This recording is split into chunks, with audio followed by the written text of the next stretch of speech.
Today we're going to be hanging some farmhouse shelves that I found at an actual barn, but first I need to spray paint the bottoms, as you'll see here, because they came raw on the bottom. No problem, seal them up and we're ready to go. So first you're going to take whatever you have to measure and level. In this case we have a yardstick and an actual level, and mark those first holes and then line up where you want that second shelf with the holes from the first shelf before you begin hanging that first shelf so that you can really get them exactly even. Another tremendously handy tool is this laser level. Once you have that first hole marked, you can actually just use the laser level instead of a yardstick and a physical level, and it has an actual leveling bubble on it to get the exact line even for you. Most of them even come with this sticky tack on the back, so it's self-adhesive, which makes it that much more convenient than this physical level. Either method is just fine, just be sure you have one of the two available. That first pilot hole on the right went perfectly.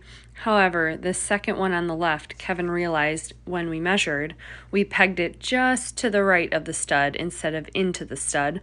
So we remeasured, remarked, and it turns out I needed to patch this little extra hole. So after we were sure where that new hole was going to go, I went out, grabbed my sander and my spackle, and started to patch that hole so that it would dry in time for me to paint and patch everything else.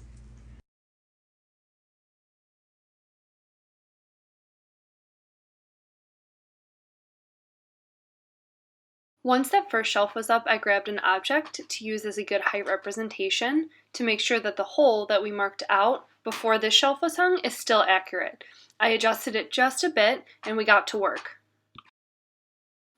Kevin then cross-checked my measurements with the laser level as well, both horizontally and vertically, to make sure that the top shelf really lined up with the brackets from the bottom shelf and that it would be level as well.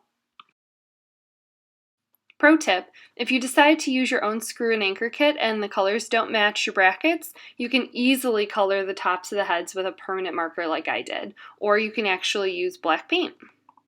It's well worth the integrity of the project to take this simple step afterwards. One last level check, a few more tightening of the screws, and we are all set.